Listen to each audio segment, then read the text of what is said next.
ഇപ്പോൾ ഡിസ്കസ് ചെയ്ത കാര്യങ്ങൾ ഏജിങ്ങിൻ്റെ കാരണങ്ങളാണ്. അപ്പോൾ ഏജിങ് എങ്ങനെ നമ്മൾ ലിമിറ്റ് ചെയ്യാം എന്ന് പറഞ്ഞാൽ കുറയ്ക്കാൻ എന്തൊക്കെ ചെയ്യാം എന്നുള്ളൊരു കാര്യം നമ്മൾ ചെറിയ ചെറിയ പോയിന്റ്സ് നമ്മൾ ഡിസ്കസ് ചെയ്തിരുന്നു. പക്ഷേ എങ്ങനെ കുറയ്ക്കാം എന്നുള്ളൊരു ടോപ്പിക്കും കൂടെ വരാനുണ്ട്. ഏജിങ് കുറയ്ക്കാൻ പറ്റില്ല, അതിൻ്റെ ഏജിങ് പ്രോസസ്സിനെ നമുക്കൊന്ന് സ്ലോ ഡൗൺ ചെയ്യാൻ പറ്റും. ഓക്കെ, ഒരു പോയിന്റ് നമ്മൾ മിസ് ചെയ്തിട്ടുണ്ട്, പ്രധാനപ്പെട്ട ഒരു പോയിന്റ്. അത് ഏതാണ്? Sunlight exposure, sun damage, photo damage ഭയങ്കരമായിട്ട്. അതിപ്പം ഒരുവിധം എല്ലാവർക്കും അതിനെപ്പറ്റി നല്ല ധാരണയുണ്ട്, അതുകൊണ്ട് നമ്മളതിനെപ്പറ്റി എടുത്തു പറയേണ്ട കാര്യമില്ലെങ്കിൽ പോലും അതും ഒരു പ്രധാനപ്പെട്ട ഫാക്ടറാണ് ഇയർലി ഏജിങ്ങിനെ പറ്റി. അത് നമുക്ക് ഒബ്വിയസ് ആയിട്ട് അതിനുള്ള എക്സാമ്പിൾസ് ആണ് ഈ പറയുന്ന പുറത്ത് വർക്ക് ചെയ്യുന്ന ഒരാളും ഒരു ഇൻഡോർ വർക്ക് ചെയ്യുന്ന ഒരാളും ഒരേ ഏജുള്ള ആൾക്കാരെ എടുത്തു കഴിഞ്ഞാൽ ആ ഒരു ഡ്രാസ്റ്റിക് ഡിഫറൻസ് നമുക്ക് ഫീൽ ചെയ്യാൻ പറ്റുന്നത് ഫോട്ടോ ഡാമേജ് പ്രധാനപ്പെട്ട ഒരു കാര്യമാണ്. വെയിലത്തിറങ്ങാതിരിക്കുക എന്നുള്ളതല്ല, വെയിൽ ഹാർഷ് ആയിട്ടുള്ള ടൈമിൽ പീക്കിൽ നമ്മൾ എക്സ്പോഷർ ഒരു ഹാബിറ്റായിട്ട് അത് ഹാബിറ്റ് എന്ന് വെച്ച് കഴിഞ്ഞാൽ അത് നമ്മൾ റുട്ടീനായിട്ട് അങ്ങനെ ചെയ്ത് കഴിഞ്ഞാൽ നമുക്ക് ഒരു ഇയർലി ഏജിങ് വരും. ഓക്കെ, അപ്പോൾ ഇതിൻ്റെ അകത്ത് നമുക്ക് കുറയ്ക്കാൻ എന്തൊക്കെ ചെയ്യാമെന്നുള്ളത് നമുക്ക് ഫസ്റ്റ് പോയിന്റ് തൊട്ട് തന്നെ നമുക്ക് ഡിസ്കസ് ചെയ്യാം. അതായത് സ്ട്രെസ് റിലീഫിന് എന്തൊക്കെ നമുക്ക് ചെയ്യാൻ പറ്റും എന്നുള്ളത്. ഇപ്പോൾ നോർമലി ഉള്ളത് എല്ലാവർക്കും അറിയാവുന്ന പോലെ തന്നെ, എനിക്കറിയാവുന്ന പോലെ തന്നെ യോഗ, മെഡിറ്റേഷൻ, യോഗ, ലൈഫ് സ്റ്റൈലിൽ നമുക്ക് സ്ട്രെസ് ഇത് ചെയ്യുക. അത് എന്നെക്കാക്കെ ഇവിടെ നന്നായിട്ട് നിനക്കല്ലേ അറിയാൻ പറ്റുന്നു എന്തൊക്കെ സ്ട്രെസ് റിലീഫ് ചെയ്യാൻ വേണ്ടി നമുക്ക് ഇഷ്ടമുള്ള കാര്യങ്ങളൊക്കെ ചെയ്ത് മുമ്പോട്ടങ്ങ് പോയി കഴിഞ്ഞ് കഴിഞ്ഞാൽ സ്ട്രെസ്സൊക്കെ കുറച്ചൊക്കെ കുറയ്ക്കാൻ പറ്റും. ഇപ്പം ഈ പറഞ്ഞ പോലെ റീലും വീഡിയോയും ഒക്കെ എടുത്ത് ഇപ്പൊ എന്റെ സ്ട്രെസ് റിലീഫിനുള്ള കാര്യങ്ങൾ ഇതൊക്കെയാണ് കേട്ടോ. അപ്പൊ അതുപോലുള്ള സന്തോഷമുള്ള കാര്യങ്ങളൊക്കെ ചെയ്ത് മുമ്പോട്ട് പോയി കഴിഞ്ഞാൽ സ്ട്രെസ്സൊക്കെ കുറയ്ക്കാം. പിന്നെ ജോലി സ്ഥലത്തുള്ള സ്ട്രെസ് ആണ് മറ്റൊരു ഫാക്ടർ. അതൊരു പരിധി വരെയൊക്കെ നമ്മൾ കൺട്രോൾ ചെയ്യാൻ പറ്റും. ബാക്കിയുള്ള സമയം നമുക്ക് കഴിവതും ആലോചിച്ചിരിക്കാതെ ഇഷ്ടമുള്ള ജോലി ചെയ്യുക എന്നുള്ളൊരു സംഭവം മാത്രമേ ഉള്ളൂ. ഉള്ള ജോലി ചെയ്യാനായിട്ട് ഫോർച്ചുനേറ്റ് ആയിട്ടുള്ള ആൾക്കാർ വളരെ കുറവാണ്. അത് ശരിയാണ്.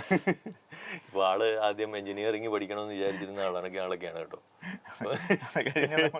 ഡോക്ടറായി, സാഹചര്യങ്ങൾ കൊണ്ട് ഡോക്ടറായി മാറിയ സർജനാണ് നമ്മുടെ മുമ്പിലിരിക്കുന്നത്. അപ്പം അടുത്ത ഒരു പോയിന്റ് എന്ന് പറഞ്ഞാൽ ലൈഫ് സ്റ്റൈലിൻ്റെ അകത്തെ ഉറക്കത്തിനെ കുറിച്ച് നമ്മൾ നേരത്തെ ഡിസ്കസ് ചെയ്തു. അതിൽ 10:30 മുമ്പ് കിടന്ന് ഉറങ്ങണം എന്നുള്ള പോയിന്റ് നമ്മൾ എടുത്തെടുത്ത് പറഞ്ഞു. അതുപോലെ തന്നെ മെലറ്റോണിൻ്റെ കാര്യം, മെലറ്റോണിൻ്റെ സപ്ലിമെന്റ്സിൻ്റെ കാര്യങ്ങൾ വരെ നമ്മൾ ഡിസ്കസ് ചെയ്തു.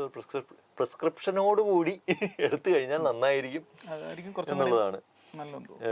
പിന്നെ അതിൻ്റെ പിന്നെ ഒരു കാര്യം, ഈ ഉറക്കത്തിൻ്റെ അകത്ത് ഫാക്ടർ വരുമ്പോഴത്തേക്കും ഈ കഫീൻ എന്നൊരു കണ്ടന്റ്, അത് ശരിക്കും ഉറക്കത്തെ പ്രിവെന്റ് ചെയ്യുന്നുണ്ടല്ലോ. അതിന്റെ കഫീനെ നമ്മളത് ഉറക്കത്തിനോട് ചേർന്നുള്ള സമയത്ത് കഴിച്ചു കഴിഞ്ഞാൽ നമ്മുടെ ഉറക്കത്തിനെ അത് പ്രതികൂലമായിട്ട് ബാധിക്കുന്നുള്ളതുകൊണ്ട് അത് ഈ തീരെ നമ്മൾ കഫീൻ കുറയ്ക്കാനും ആൾക്കാർക്ക് ചില പറ്റിക്കൊള്ളണമെന്നില്ല. ഇതിപ്പോൾ നമ്മുടെ പേഷ്യൻസിൻ്റെ അടുത്ത് നമ്മൾ പറയും ഡയറ്റും എക്സസൈസും ഒക്കെ നമ്മൾ ഈ ബോഡി കോണ്ടൂറിംഗ് ഒക്കെ ചെയ്ത് കഴിഞ്ഞിട്ടുള്ള പേഷ്യൻസിന് പലപ്പോഴും ഈ ഡയറ്റ് അഡ്വൈസും എക്സസൈസിൻ്റെ അഡ്വൈസും ഒക്കെ കൊടുക്കാറുണ്ട്. അപ്പോൾ ഇവർക്കെല്ലാം ഞാൻ പ്രധാനമായിട്ട് പറയുന്നത് ഇപ്പോൾ എന്ത് തന്നെയാണ്, ഇപ്പം എന്ത് ലൈഫ് സ്റ്റൈൽ മോഡിഫിക്കേഷനോ ഡയറ്റ് മോഡിഫിക്കേഷനോ എന്ത് ചെയ്താലും എക്സ്ട്രീംസിലേക്ക് പോകാതിരിക്കുക. ഇപ്പം ഷുഗർ കട്ട് ചെയ്യണം, ഒട്ടും ഷുഗർ പറ്റാതെ ഒട്ടും ഇല്ലാതെ നമ്മൾ അങ്ങനെ പോയി കഴിഞ്ഞ് കഴിഞ്ഞാൽ നമുക്കിത് സസ്റ്റെയിൻ ചെയ്യാൻ പറ്റില്ല. മനസ്സിലായില്ലേ? അപ്പം നമ്മളെ കൊണ്ട് സസ്റ്റെയിൻ പറ്റുന്ന ഒരു മോഡറേറ്റ് ലെവൽ ഓഫ് ഇത് മതി. കാരണം നമ്മളിപ്പം അതിൻ്റെ എക്സ്ട്രീമിലാണ് നിൽക്കുന്നത്, ഇങ്ങനെയൊക്കെ എക്സ്ട്രീമിലാണ് നിൽക്കുന്നത്. അവിടുന്ന് നേരെ കൊണ്ട് മറ്റേ എക്സ്ട്രീമിൽ നമുക്ക് സസ്റ്റെയിൻ ചെയ്യാൻ പറ്റില്ല. നമുക്ക് ഇതിൻ്റെ ഇടയ്ക്ക് ഒരു സ്വീറ്റ് സ്പോട്ട് കണ്ടുപിടിക്കാമെന്ന് മാത്രമേ പറ്റുള്ളൂ. ഏത് തന്നെയാണെങ്കിലും അത് കണ്ടിന്യൂ ചെയ്ത് പോകാൻ പറ്റണം. എക്സ്ട്രീംസ് എടുത്തു കഴിഞ്ഞാൽ നമുക്കത് കുറച്ച് നാൾ കഴിയുമ്പോഴത്തേക്ക് അത് ഇങ്ങനെ ഒരു റൂട്ടീൻ നമ്മൾ ഫോളോ ചെയ്ത് ഇത്രത്തോളം 30-40 വയസ്സോളം കൊണ്ടുപോയി അത് കഴിഞ്ഞ് പെട്ടെന്ന് സ്റ്റോപ്പ് ചെയ്യാന്ന് പറയുമ്പോൾ പറ്റില്ല. കാരണം ഇത് സ്റ്റോപ്പ് ചെയ്യുന്ന ആൾക്കാരെല്ലാം പിന്നെ തിരിച്ചു പോകുന്ന മറ്റേ എക്സ്ട്രീമിലേക്കാണ്. അതാണ് പ്രശ്നം. ഓക്കെ. പിന്നെ വരുന്നത് എക്സസൈസും നമ്മൾ നേരത്തെ പറഞ്ഞു. എക്സസൈസ് ചെയ്ത് കഴിഞ്ഞാൽ ഒരുപാട് ഹെൽത്ത് ബെനിഫിറ്റ്സിൻ്റെ കൂടെ നമുക്ക് അഡീഷണൽ ആയിട്ട് ഒരു ബോണസ് ആയിട്ട് കിട്ടുന്നതാണ് ഏജ് അങ്ങനെ തന്നെ നിൽക്കുന്നത്. ഇപ്പോൾ എക്സസൈസ് ഏജിൽ സ്റ്റാർട്ട് ചെയ്യുന്നു, മോറോർലെസ് നമുക്ക് ആ ഏജിൻ്റെ ഒരു അവസ്ഥ നമുക്ക് കുറേ കാലം കൊണ്ടുപോകാൻ പറ്റും. നമുക്ക് ഈ പല ആൾക്കാരും സെലിബ്രിറ്റീസൊക്കെ തന്നെ ഈ നേരത്തെ ഉള്ളതിൽ നിന്നും ഏജ് വണ്ണം കുറച്ച് കാണുന്ന കുറേ ആൾക്കാരുണ്ടല്ലോ. ഏജ് ഡയറ്റോ എന്തെങ്കിലുമൊക്കെ ചെയ്ത് അവർ കുറച്ചും കൂടി യങ്ങറായിട്ട് നമുക്ക് ഫീൽ ചെയ്യും നാച്ചുറലി. മനസ്സിലായില്ലേ? അപ്പോൾ അതാണ് ബെനിഫിറ്റ് എക്സസൈസ് കൊണ്ടുള്ള. ബാക്കി ഹെൽത്ത് ബെനിഫിറ്റ്സ് വേറെ ഉള്ളതിന് അഡീഷണൽ ബൾക്കിയായി വരുമ്പോൾ ഈ ഫാറ്റ് ഇതൊക്കെ കൂടി കഴിയുമ്പോഴത്തേക്കും ഏജിങ് തോന്നുന്നത് മാത്രമല്ല ഏജിങ് സംഭവിക്കുകയും ചെയ്യും. ഓക്കെ. പിന്നെ ഉള്ളത് ഡയറ്റ് പ്ലാൻസിൻ്റെ അകത്ത് എനിക്കറിയാവുന്ന സംഭവങ്ങൾ ഏറ്റവും കൂടുതൽ ഹൈഡ്രേറ്റ് ചെയ്തതിന്, അതായത് വെള്ളം കൂടുതൽ കുടിച്ചു കഴിഞ്ഞാൽ നമ്മളുടെ സ്കിന്നും ഈ ഏജിങ് പ്രോസസ്സൊക്കെ കുറച്ചുകൂടെ ഇതാവും എന്ന് കേട്ടിട്ടുണ്ട്. ശരിയാവും? അത് വളരെ ശരിയാണ്. കാരണം ഈ ഹൈഡ്രേഷൻ എന്ന് പറയുന്നത് ഏജിങ്ങിന് ഈ സ്കിന്നിൻ്റെ ഹെൽത്തിന് ഭയങ്കര ഇമ്പോർട്ടൻ്റ് ആയിട്ടുള്ള കാര്യമാണ്. ഏജ് റിലേറ്റഡ് അപ്പോൾ ഏജിങ്ങിൻ്റെ ആ, ഒരു ഒരു ഫാക്ടർ എന്ന് പറയുന്നത് തന്നെ ഏജ് കുറഞ്ഞു വരുന്നതോറും ഈ വാട്ടർ റിറ്റൻഷൻ പ്രോപ്പർട്ടി നമ്മുടെ ശരീരത്തിൽ കുറഞ്ഞു വരും. അത് ഒരു ഘടകമാണ്. അപ്പം ഡ്രൈനെസ് ഏജിങ്ങിൻ്റെ ഒരു ഫാക്ടറാണ്. അപ്പം വെള്ളം ആവശ്യത്തിന് കുടിക്കുക എന്നുള്ളതാണ്. പല ആൾക്കാരും ചെയ്യുന്ന ഒരു കാര്യം എന്താണെന്ന് വെച്ച് കഴിഞ്ഞാൽ വെള്ളം കുടിക്കാൻ വേണ്ടിയിട്ട് അനാവശ്യമായി വെള്ളം കുടിക്കും. അതും നല്ലതല്ല. അതായത് ഞാൻ കേട്ടിട്ടുള്ളത് ഇപ്പൊ ജിമ്മിലൊക്കെ പോകുന്ന ആൾക്കാരാണെങ്കിലും കുറെ വർക്കൗട്ടൊക്കെ ചെയ്യുന്ന ആൾക്കാരും എല്ലാവരും ഡെയിലി 8 ലിറ്റർ വെള്ളം കുടിക്കണം. അങ്ങനെ ഒരു കണക്ക് വെച്ച് പോകേണ്ട കാര്യമില്ല. കാരണം ഈ ലിറ്റർ കണക്കും ഇതൊക്കെ എപ്പോഴാണ് റീസെന്റ് നമ്മളെ സ്റ്റഡീസ് ഒക്കെ കൊണ്ടുണ്ടായത്. മനുഷ്യൻ എത്രയോ കാലങ്ങളായിട്ട് മില്യൺസ് ഓഫ് ഇയേഴ്സ് ആയിട്ട് ജീവിച്ചു വരുന്നതാണ്. ഇവരെങ്ങനെയാണ് ഇത് ചെയ്യുന്നത്? നമുക്ക് തന്നെ ബോഡിയിൽ നമ്മുടെ തന്നെ ട്രിഗേഴ്സ് ഉണ്ട്. നമുക്ക് ദാഹം വരുമ്പോൾ നമ്മൾ കുടിക്കുക. ഈ ദാഹം വരുമ്പോൾ നമുക്ക് ചിലപ്പം വെള്ളം കുടിക്കാൻ പറ്റിക്കൊള്ളുന്നില്ല. ചില സിറ്റുവേഷനിൽ പരമാവധി ദാഹം വരുമ്പോൾ അപ്പോൾ കുടിക്കുക. നമ്മൾ ദാഹം നമ്മൾ ശ്രദ്ധിച്ചറിയാം. നമ്മൾ ദാഹം വരുന്നു വെള്ളം കുടിക്കാതിരുന്നു കഴിഞ്ഞാൽ ബോഡിയിൽ അതിനകത്ത് വീണ്ടും അതിൻ്റെ കോമ്പൻസേഷൻ നടക്കും. അപ്പോൾ കുറച്ച് കഴിയുമ്പോൾ നമുക്ക് ദാഹം പോവും. അങ്ങനെ നിൽക്കാൻ പാടില്ല. ദാഹം വരുമ്പോൾ തന്നെ വെള്ളം കുടിക്കുക. അത് ദാഹം തീരുന്നത് വരെ കുടിക്കുക. അത്രേ ഉള്ളൂ. അല്ലാതെ ഇന്ന ടൈം വെച്ച് ഇത്ര വെള്ളം കുടിക്കണമെന്ന് വെച്ചാൽ ഒരുപാട് വെള്ളം കുടിക്കുന്നതും നല്ലതല്ല. ഓക്കെ. പിന്നെ ഉള്ള വെള്ളത്തിൻ്റെ കാര്യം അവിടെ ആവശ്യത്തിനുള്ള വെള്ളം മാത്രം കുടിച്ചാൽ മതി. പറഞ്ഞാൽ 8 ലിറ്റർ 10 ലിറ്റർ എന്നൊക്കെ പറഞ്ഞിട്ട് വലിയ കാര്യം വെള്ളം കുടിക്കേണ്ട ആവശ്യമില്ല. അത് ആ സമയത്ത് തന്നെ കൊടുക്കുക. അതെ. അപ്പോൾ ഇനി നെക്സ്റ്റ് ഉള്ളത് എനിക്കറിയാവുന്ന ഒരു സംഭവമാണ് വെജിറ്റബിൾസും ഫ്രൂട്ട്സും കഴിച്ചു കഴിഞ്ഞാൽ കൂടുതലായിട്ട് നമുക്ക് സ്കിന്നിനും ഈ പറഞ്ഞ ഇതിലെല്ലാത്തിനും നമുക്ക് കുറച്ച് കിട്ടും. ഒബ്വിയസ്ലി നമുക്ക് ഉണ്ടല്ലോ വെജിറ്റബിൾസും ഫ്രൂട്ട്സിനകത്ത് നമുക്ക് വെജിറ്റേറിയൻസിൻ്റെ ഒക്കെ സ്കിൻസ് നല്ല രസമായിരിക്കുന്നതിന് റീസൺ ഇതുകൊണ്ടാണ്. അതായത് ഒരു മെയിനായിട്ടും വെജിറ്റബിൾസിൽ നിന്നും ഫ്രൂട്ട്സിൽ നിന്നും കിട്ടുന്ന ആൻറ്റി ഓക്സിഡൻസ് ഈ പറയുന്ന നമ്മുടെ ഗ്രീൻ ലീഫ് ഗ്രീൻ ടീയുടെ ഹൈപ്പും ഒക്കെ എങ്ങനെ വരുന്നത് ആൻറ്റി ഓക്സിഡൻസിനകത്ത് ഈ ഓക്സിജൻ ഫ്രീ റാഡിക്കൽസ് ഉണ്ടല്ലോ, റിയാക്റ്റീവ് ഓക്സിജൻ സ്പീഷീസ് എന്നതിന് പറയുന്നത്. അങ്ങനെയുള്ള ഘടകത്തിനെ ഒന്ന് കോമ്പീറ്റ് ചെയ്യാൻ പറ്റുന്ന ആൻറ്റി ഓക്സിഡൻസ് ഉള്ള ഫുഡ് ഏറ്റവും കൂടുതൽ നമുക്ക് നാച്ചുറലി കിട്ടുന്നത് ഈ ഫ്രൂട്ട്സിനകത്തൊന്നും വെജിറ്റബിൾസിനകത്തും. അപ്പോൾ അത് കൂടുതൽ കഴിച്ചാൽ ഒബ്വിയസ്ലി നമുക്ക് ആ ഒരു ഫ്രീ റാഡിക്കൽ ഇൻഡ്യൂസ്ഡ് ആയിട്ടുള്ള ഏജിങ് കുറയ്ക്കാൻ പറ്റും. നല്ല നല്ല ഫ്രൂട്ട്സും നല്ല നല്ല വെജിറ്റബിൾസും ഒക്കെ കഴിക്കണം. അതെ. സപ്ലിമെന്റ്സ് എടുക്കുന്നതിനേക്കാൾ കൂടുതൽ ഇപ്പം ഒരു വൈറ്റമിൻ നമുക്കിപ്പോൾ ഫോർ എക്സാമ്പിൾ വൈറ്റമിൻ ബി കോംപ്ലക്സും അല്ലെങ്കിൽ വൈറ്റമിൻ സി ഒക്കെ നമ്മൾ സപ്ലിമെന്റ്സ് ആയിട്ട് എടുക്കുന്നതിനേക്കാൾ കൂടുതൽ ഗുണം ഇതിനെ നാച്ചുറൽ ഫോമിൽ കിട്ടുന്നു. അതിന് ആക്ഷൻ കുറച്ചും കൂടി വ്യത്യാസം. സപ്ലിമെന്റ്സിലേക്ക് പോകുന്നത് ശരിക്കും ഇതിന്റെയൊക്കെ ഡെഫിഷ്യൻസി അല്ലെങ്കിൽ എന്തെങ്കിലും ഡെഫിഷ്യൻസി ഉള്ള ആൾക്കാർക്ക് മാത്രമേ അതുകൊണ്ട് ഗുണമുള്ളൂ. അപ്പോൾ എന്തെങ്കിലും കാരണവശാൽ അതിന്റെ ഡെഫിഷ്യൻസി വരുന്ന ആൾക്കാർക്ക് അതിന്റെ ഗുണമുള്ളൂ. അപ്പോൾ നമ്മൾ ഇതൊക്കെ കവർ ചെയ്തതിന്റെ പിന്നെ നമ്മൾ പിന്നെ പ്രധാനപ്പെട്ട ഒരു കാര്യം, ഇതെല്ലാം ചെയ്താലും if you look and feel old അങ്ങനെയാണെങ്കിൽ നിങ്ങൾക്ക് ഒരു 40-45 വയസ്സ് ഒക്കെ ആകുന്ന സമയത്ത് മറ്റെന്തെങ്കിലും അസുഖങ്ങളുണ്ടോ, ഇപ്പോൾ ഡയബറ്റീസോ നമ്മളറിയാതെ ലിവർ ഡിസീസോ കിഡ്നിയുടെ ഡിസീസോ ഒക്കെ ഉണ്ടെങ്കിൽ ഏജിങ് ഏർലി ആയിട്ട് തോന്നിപ്പിക്കാം. അപ്പം അതും കൂടെ ഒന്ന് മനസ്സിൽ വെച്ചേക്കണം കുറച്ചുകൂടെ ഏജ്ഡ് ആയിട്ടുള്ള ആൾക്കാർക്ക്. ഈ ഡയറ്റിൻ്റെ അകത്ത് തന്നെ ഈ ഫുഡ് ഹാബിറ്റ്സ് എന്ന് പറയുന്ന ഒരിതുണ്ടല്ലോ. കേരളീയനായി കഴിഞ്ഞ് കഴിഞ്ഞാൽ ചോറുണ്ണണം അല്ലെങ്കിൽ ഈ അരിയാഹാരം കഴിക്കണം എന്നുള്ളൊരു സംഭവമുണ്ടല്ലോ. അതിൻ്റെ ഒരു മെയിൻ സംഭവമാണ് കാർബോഹൈഡ്രേറ്റ്സ് എന്ന് പറയുന്ന ഒരു ഫാക്ടർ. അപ്പോൾ അതും ഈ ഏജിങ്ങുമായിട്ട് എന്തെങ്കിലും അല്ല, അതാ ഞാൻ ആദ്യമേ പറഞ്ഞത്. ഈ ഷുഗറും എന്നുണ്ടല്ലോ, ഫ്രീ ഷുഗർ, അതുപോലെ ഹൈ കാർബോഹൈഡ്രേറ്റ് ലോ പ്രോട്ടീനാണ് നമ്മുടെ ടിപ്പിക്കലായിട്ടുള്ള മലയാളി ഒരു സദ്യ എടുത്തു കഴിഞ്ഞാൽ very high carbohydrate very low protein. ആകെ നമുക്കത് ബെനിഫിറ്റ് കിട്ടുന്നത് കുറേയധികം ഫൈബർ കണ്ടന്റ് കിട്ടും. അതാണ് നമ്മുടെ മെയിൻ ആയിട്ടുള്ള ഒരു ഗുണം. ഒരു ഓണസദ്യനെ പറ്റി ഇങ്ങനെ പറയുന്നത്, ഓണസദ്യ മോർ ദാൻ 1000 കിലോ കാലറീസ് ആണ് വരുന്നത്. അപ്പോൾ അത് ഫ്രീ ഷുഗർ. അപ്പോൾ അത് ഒരു കാലത്ത് അതായിരുന്നു മലയാളിയുടെ, കാരണം അത്രയും അധികം ബേൺ ചെയ്ത് പോകുമായിരുന്നു. ഇപ്പം അത്രയും ബേൺ ചെയ്ത് പോകുന്നില്ല. ഇപ്പോൾ അത് നമ്മൾ അതേ ഫുഡ് ഹാബിറ്റ്സ് അതുപോലെ ഫോളോ ചെയ്യുന്നു. ലൈഫ് സ്റ്റൈൽ അങ്ങനെ മോഡിഫൈ ആയിരുന്നെങ്കിൽ ഓക്കെ ആയിരുന്നു. ബേൺ ചെയ്ത് പോകുന്നില്ല, നമ്മൾ അതേ ഫുഡ് അതുപോലെ തന്നെ കണ്ടിന്യൂ ചെയ്യും. ഓക്കെ. അപ്പോൾ നമ്മൾ പിന്നെ വൈറ്റമിൻ മിനറൽസ് ഈ കാര്യങ്ങളൊക്കെ ഈ വെജിറ്റബിൾസിൻ്റെ അകത്തുനിന്നും ഫുഡിൻ്റെ അകത്തുനിന്നും ഒക്കെ വരണം. അപ്പോൾ അതാണ് ഡയറ്റിൻ്റെ ഇതായിട്ടുള്ള ഒരു ഓവറോൾ ഏജിങ് കുറയ്ക്കാനായിട്ട് ഉള്ള ഓവറോൾ കാര്യങ്ങൾ അതാണ്. ഇനിയിപ്പം നമ്മൾ കവർ ചെയ്യേണ്ട സംഭവം സൺ എക്സ്പോഷറിൻ്റെ അകത്ത് വരുന്ന ഒരു കാര്യം. ഏറ്റവും കൂടുതൽ ഇപ്പോൾ മാർക്കറ്റിൽ അവൈലബിൾ ആയിട്ടുള്ളത് SPF 50, 40, 30 എന്നൊക്കെ പറഞ്ഞിട്ട് കുറേ സൺസ്ക്രീനുകൾ നമുക്ക് കിട്ടുന്നുണ്ട്. അപ്പോൾ ഈ സൺസ്ക്രീൻ യൂസ് ചെയ്യുന്നത് കൊണ്ടുള്ള ബെനിഫിറ്റ്സ് സൺ എപ്പോഴും സണ്ണിൻ്റെ അൾട്രാ വയലറ്റ് റേസ് ആണ് നമുക്ക് ഹാനികരമായിട്ടുള്ളത്. അതിപ്പോൾ അൾട്രാ വയലറ്റ് ഏറ്റവും കൂടുതലുള്ള സണ്ണിനാണ്. അതിൽ തന്നെ നമുക്കൊരു 11 മണിക്ക് 3 മണിക്ക് ഇടയ്ക്കത്തെ ടൈമിലാണ് ഏറ്റവും കൂടുതൽ ultra UV rays ultra violet rays വരുന്നത്. അപ്പം ആ ഒരു ടൈമിൽ പരമാവധി ഡയറക്റ്റ് സൺലൈറ്റിൽ പോകാതിരിക്കാൻ പറ്റുമെങ്കിൽ അതാണ് നല്ലത്. അങ്ങനെ പോകാൻ പറ്റാത്ത ആൾക്കാർ എപ്പോഴും ഒരു ബാരിയർ, അതാണ് എപ്പോഴും ചെയ്യേണ്ടത്. ഒരു കുടയോ അങ്ങനെ എന്തെങ്കിലും ഉണ്ടെങ്കിൽ അതിന് അത്രയും അത് കഴിഞ്ഞിട്ടാണ് ഈ സൺസ്ക്രീനൊക്കെ വരുള്ളൂ. നമ്മൾ സൺസ്ക്രീൻ എഫക്റ്റ് ഉണ്ട്. ഒരിക്കലും ഒരു സൺസ്ക്രീനും 100% സൺ പ്രൊട്ടക്ഷൻ തരത്തില്ല. അതായത് ഈ സൺ ഡയറക്റ്റ് ഫേസിലേക്ക് അടിക്കുന്നത് ആണോ ശരിക്കും? അതെ, അതാണ് ഏറ്റവും ഡയറക്ട്ലി പ്രോബ്ലം. അതല്ലാതെ നമുക്കിപ്പോൾ ഇൻഡയറക്റ്റ് ആയിട്ട് അടിക്കുമ്പോഴും ചില ആൾക്കാർ ഫോട്ടോ സെൻസിറ്റീവ് ആയിട്ടുള്ള ആൾക്കാരുണ്ട്. അത് ചില ഡിസീസസ് ഉള്ള ആൾക്കാർ ഫോട്ടോ സെൻസിറ്റീവ് ആയിട്ട് ഉള്ള ആൾക്കാരുണ്ട്. പിന്നെ ചില പ്രത്യേകതരം മെഡിക്കേഷൻസ് എടുക്കുന്ന ആൾക്കാർ ഫോട്ടോ സെൻസിറ്റീവ് ആയിട്ടുള്ള ആൾക്കാരുണ്ട്. അതിൽ തന്നെ നമുക്ക് ഈ ക്രീംസ് ഉണ്ടല്ലോ, പല ഇപ്പം പണ്ട് കാലത്ത് അത് പ്രിസ്ക്രിപ്ഷനിൽ കിട്ടുന്നുണ്ടായിരുന്നു. പക്ഷേ ഇപ്പം ഇറങ്ങുന്ന പല വൈറ്റനിങ് ക്രീംസിലും ഫോട്ടോ സെൻസിറ്റീവ് ഇൻഗ്രീഡിയൻസ്, ട്രെറ്റിനോയിൻ അങ്ങനെയുള്ള കാര്യങ്ങളൊക്കെ ഉണ്ട്. അപ്പം അവരത് തേച്ചിട്ട് ആവശ്യത്തിന് സൺ പ്രൊട്ടക്ഷൻ എടുക്കുന്നില്ലെങ്കിൽ ചിലപ്പോൾ 1-2 ദിവസം കൊണ്ട് ഇവർ ഭയങ്കരമായിട്ട് പിഗ്മെന്റഡ് ആയി മാറും. അപ്പോൾ അതൊരു പിഗ്മെന്റേഷനുള്ള റീസൺ എന്താണ് വരുന്നത്? പിഗ്മെന്റേഷൻ ശരിക്കും പറഞ്ഞാൽ മെലനിൻ പിഗ്മെന്റ്. അപ്പോൾ മെലാനിൻ പിഗ്മെന്റ് നമുക്ക് ആക്ച്വലി പ്രൊട്ടക്റ്റീവ് ആണ്. ഇപ്പോൾ നമ്മളിപ്പോൾ ഈ വൈറ്റ് സെൽ എടുത്തു കഴിഞ്ഞാൽ അവർക്ക് ഈ മെലാനിൻ്റെ പ്രൊട്ടക്ഷൻ ഇല്ല.